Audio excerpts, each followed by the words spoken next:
Hello guys, welcome to my YouTube channel. কেমন আছো তোমরা? এখন আমরা কথা বলছি দুটো বাংলাদেশের আপকামিং কাজ নিয়ে। একটা হচ্ছে জঙ্গলি, যেটা সিয়াম আহমেদের সিনেমা, যেটা ঈদে রিলিজ হবে। সেই সিনেমার কালকে টিজার রিলিজ হয়ে গেছিলো, কালকে 7টার সময় লাইভ রিয়াকশন আছে আপনার হিন্দি চ্যানেলে, অবশ্যই গিয়ে চেক আউট করবেন। তো এখন সেটা বাংলাতে কথা বলবো, সেটা নিয়ে বাংলা রিভিউ করবো। তার পাশাপাশি কথা বলবো হচ্ছে কিছুক্ষণ আগেই রিলিজ হওয়া সাকিব খান এবং ইদিকা পল স্টারার ফিল্ম বরবাদের ফার্স্ট সিঙ্গেল, মানে হচ্ছে ফার্স্ট গান, যেটার নাম হচ্ছে দ্বিধা, যার কিছুদিন আগে মানে পরশু দিন একটা প্রোমো এসেছিল, সেটারও লাইভ রিয়াকশন আমার হিন্দি চ্যানেলে আছে, সেটা অবশ্যই গিয়ে চেক আউট করবেন। এবং সেই প্রোমোটার ব্যাপারে আমার বাংলা চ্যানেলটার লেটেস্ট আপডেট ভিডিওতে, মানে এই চ্যানেলের লেটেস্ট আপডেট ভিডিওতে সেটারও রিভিউ আছে, অবশ্যই গিয়ে চেক আউট করবেন। এখন আমরা কথা বলবো এই দ্বিধা গানটা এখন কিরকম লাগলো। Official full video song release হয়ে গেছে, তো এটা নিয়েও কথা বলবো। বেসিক্যালি এই দুটো কাজ নিয়ে কথা হবে, একটা গানকে নিয়ে এবং আরেকটা টিজার নিয়ে। চলো ভিডিওটা শুরু করা যাক। সবথেকে প্রথম যদি কথা বলি হচ্ছে আমি দ্বিধা সংটা নিয়ে, সাকিব খান এবং ইদিকা পলের এই গানটা নিয়ে।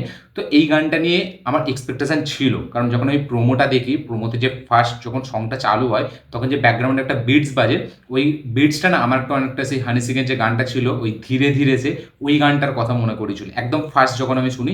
এবং ওই বিটসটা না কোথাও গিয়ে আমার মনে হচ্ছিল যে গানটাকে একটা হেভি জায়গায় নিয়ে যাবে এবং গানটা কোথাও না কোথাও গিয়ে একটা ভালো রোম্যান্টিক সং হবে। ঠিক আছে, আমার এরকমই একটা আশা ছিল এবং এক্সপেক্ট আমি করেছিলাম। যেহেতু প্রীতম হাসান এর আগে লাগে উড়াধুরার মতো গান দিয়েছে, চার্টবাস্টার একটা গান, যেটা বিশাল লেভেলে পপুলার হয়েছিল, প্রচুর মিলিয়ন্সে ভিউ এসেছিল। তো আমার প্রীতম হাসানের আমার এমনিতেও গান ভালো লাগে। এবং তার একটা সিনেমা আমি দেখেছিলাম যেটা কিনা খুব সুন্দর ছিল, ব্যাপক ছিল ওই সিনেমাটাই, এবং সেই সিনেমাটা আমার দুর্দান্ত লেগেছিল। তো তাই জন্য প্রীতম হাসানকে নিয়ে আমার একটু পজিটিভ দিক সবসময় থাকে।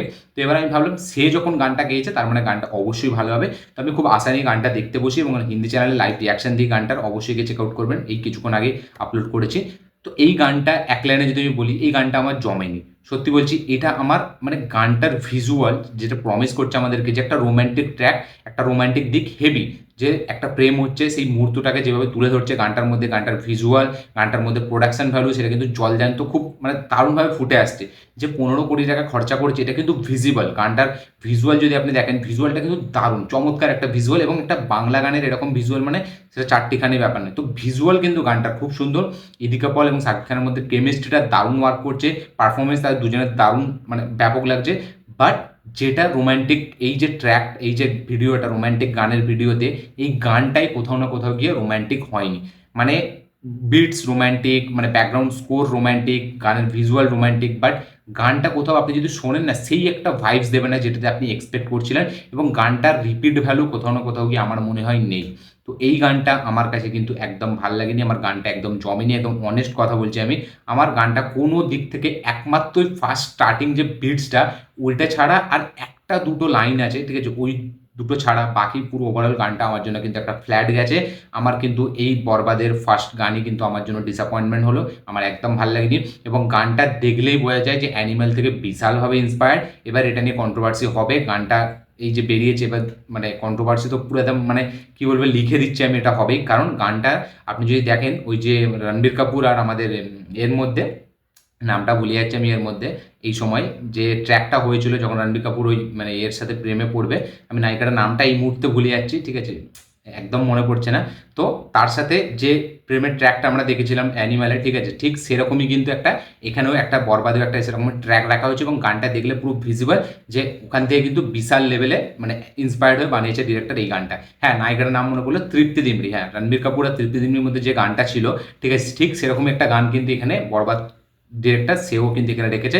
এবং লাস্ট শটটা আপনি দেখলে পুরোপুরি মানে আপনার মানে চোখ খুলে যাবে যে লাস্ট শটটা পুরোপুরি তাক থেকে মানে চেপে করা হয়েছে। তো আমি মানে জানি না কেন এই ফিল্মটার মানে আমার মনে হচ্ছে এটা মানে কাইন্ড অফ একটা বেঙ্গলি ভার্সন অ্যানিমাল হতে চলেছে। বাট যদিও টিজারটা আমার দারুণ হেভি লেগেছিল, ব্যাপক প্রমিসিং মনে হয়েছিল, তো আমি ফিল্মটা থেকে এক্সপেক্ট রাখছি। বাট গানটা কোথাও না কোথাও গিয়ে আমাকে ডিসঅ্যাপয়েন্টমেন্ট করেছে, আমার গানটা কোথাও গিয়ে ভালো লাগেনি। গানটা নিয়ে আমার দুটো মানে দিক আছে, একটা হচ্ছে গানের ভিজুয়াল আউটস্ট্যান্ডিং, পারফরমেন্স খুব সুন্দর, কেমিস্ট্রি দারুণভাবে ওয়ার্ক করছে, গানের বিটসগুলো খুব ভালো, গানটার মধ্যে ভালো খরচা করা হয়েছে, ল্যাভিশ স্কেল আছে, একটা গ্র্যান্ডার আছে গানটার মধ্যে, এবং একটা বাংলা গান হিসেবে দেখতে গেলে ভালো খরচা করছে। বাট গানটা শুনতে কোথাও না কোথাও গিয়ে আমার জন্য একদম ভালো লাগেনি। শোনার দিক থেকে যদি আমি বলি, এই গানটা কিন্তু রিপিট ভ্যালু নেই, আমি জানি না হয়তো এই গানটার কখনো শুনবো নাকি। তো শুনতে গেলে আমার এই গানটা একদম ভালো লাগেনি, বাট দেখতে গানটা খুব সুন্দর। এবং গানটা সত্যি বলছি ভিজুয়ালটা আমার ব্যাপক লেগেছে, ততটাই উল্টো মানে ঠিক নেগেটিভ লেগেছে আমার। গানটা শুনতে প্রীতম হাসানের থেকে এক্সপেকটেশন ছিল, বাট সে সেটাকে ফুলফিল করতে পারেনি। দেখা যাক, আমি নেক্সট গানটার জন্য ওয়েট করে থাকলাম। বরবাদের ফার্স্ট গান আমার জন্য ওয়ার্ক করেনি। আপনাদের কি বক্তব্য, কি রিয়াকশন? যারা এই গানটা অলরেডি দেখে নিয়েছেন অবশ্যই কমেন্টে লিখে জানাবেন, যারা এখনো দেখেননি দেখবেন ভাবছেন তারা অবশ্যই গিয়ে চেক আউট করুন, অবশ্যই কমেন্টে লিখে জানাবেন আপনাদের কি বক্তব্য এবং আপনাদেরও কি মনে হয় যে সত্যি অ্যানিমেলের মানে পুরো ছাপ এই গানটার মধ্যে আপনারাও দেখতে পাচ্ছেন, সেটা অবশ্যই কমেন্টে লিখে জানাবেন। যারা আমাদের কলকাতার অডিয়েন্স আছেন তারা তো আগে বলবেন, কারণ তবেই তো কন্ট্রোভার্সিটা চালু হবে। অবশ্যই কমেন্ট করবেন। যারা বাংলাদেশের অডিয়েন্স যারা দেখছেন তারাও অবশ্যই কমেন্ট করে জানাবেন যে আপনাদের কি মনে হয়। নেক্সট যেটা কথা বলবো সেটা হচ্ছে জংলিকে নিয়ে। তো সিয়াম আহমেদের আপকামিং সিনেমা যেটাও ঈদেই রিলিজ হবে, তার একটা অফিসিয়াল টিজার রিলিজ হয়ে গেছে কালকে। এই টিজারেরও লাইভ রিয়াকশন আমার হিন্দি চ্যানেলে আছে, লিঙ্ক ডেসক্রিপশনে দেওয়া আছে, অবশ্যই গিয়ে চেক আউট করবেন। এই টিজারটা এক কথায় আমার কিন্তু খুব ভালো লেগেছে, টিজারটা বেশ প্রমিসিং। টিজারটা আমার কিন্তু বেশ একটা সাউথের স্টাইল অ্যাপ্রোচে বানানো একটা টিজার আমার মনে হলো এবং পুরোটাই আমার একটা তেলেগু ফিল্ম যেরকম হয়, টিপিক্যাল তেলেগু ফিল্ম মানে কমার্শিয়াল ফিল্ম, ঠিক সেরকম টাইপের আমার একটা মনে হলো। এখানে আমরা গল্পটা যেটা হবে দেখতে পাচ্ছি, যেখানে একটা এই যে সিয়াম আহমেদের ক্যারেক্টারটা যে জঙ্গলি, যে নিজেকে বলছে সে পুষ্পাও নয়, সে কবির সিংও নয়, সে জঙ্গলি এবং সে পুরোটাই টক্সিক একটা ক্যারেক্টার, সে বিশাল নেশাপানি করে। তো ফাইনালি সে একটা মেয়ে, তার বাচ্চা মেয়ে তার পাল্লায় পড়ে যাচ্ছে এবং সেই বাচ্চা মেয়েটাকে হয়তো প্রথম দিকে একদম সহ্য করতে পারছে না, বাট লাস্ট শটে আমরা দেখছি সেই বাচ্চা মেয়েটার জন্য সে ফাইট করছে। তো এবার গল্প এক্স্যাক্টলি কী হতে চলেছে সেটা তো আমরা এখান থেকে বুঝতে পারছি না। তো আমার মনে হচ্ছে মানে এই যে বুবলির যে ক্যারেক্টারটা, যেখানে নায়িকা, সে হয়তো মারা যাবে বা সে হয়তো চিট করবে এই ক্যারেক্টারটাকে, জঙ্গলি মানে সিয়াম আহমেদের ক্যারেক্টারটাকে। তো এক্স্যাক্টলি কী হবে সেটা আমি এখন থেকে বলতে পারছি না, বাট আমার যেটা দেখে মনে হলো হয়তো কোনোভাবে সে মারা যাবে বা কোনোভাবে এই বাচ্চা মেয়েটাকে রেখে সে পালিয়ে যাবে অন্য কারোর সাথে, এরকম একটা টাইপের হতে পারে। গল্প এক্স্যাক্টলি কী হবে সেটা আমি এখনো বলতে পারছি না, বাট টিজারটা যে এক্সিকিউশন, টিজারটা যে এডিটিং, সেখানে যে ব্যাকগ্রাউন্ড মিউজিক ইউজ করা হয়েছে সেটা কিন্তু দুর্দান্ত লাগছে।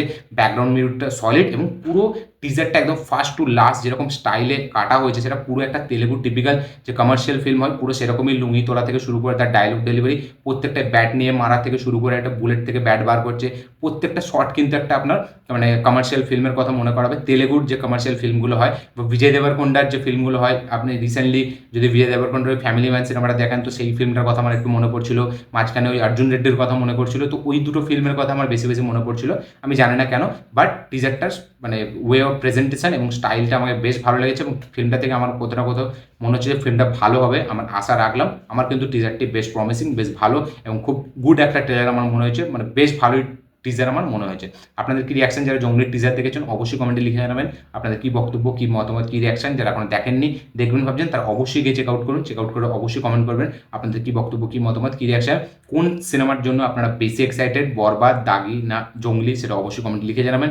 কোন টিজার এই তিনটে সিনেমার মধ্যে কোন মানে টিজারটা সব থেকে আপনাদের বেশি বেটার লেগেছে সেটা অবশ্যই কমেন্টে লিখে জানাবেন। দেখা যাক জঙ্গলির ফার্স্ট গান কবে রিলিজ হয়, দাগির গান খুব শীঘ্রই রিলিজ হবে, বরবাদে তো অলরেডি হয়ে গেল, রিয়াকশন দিলাম, রিভিউ দিলাম। দেখা যাক জঙ্গলির ফার্স্ট সং কবে রিলিজ হয়। তো বেসিক্যালি কথা হলো এই দুটো নিয়ে। ভিডিওটা ভালো লাগে থাকলে লাইক শেয়ার কমেন্ট করে দেবেন, চ্যানেল নতুন হলে চ্যানেলটিকে সাবস্ক্রাইব করবেন, বেল আইকনটি প্রেস করতে ভুলবেন না। দেখা হচ্ছে পরের ভিডিওতে, ততক্ষণের জন্য বাই।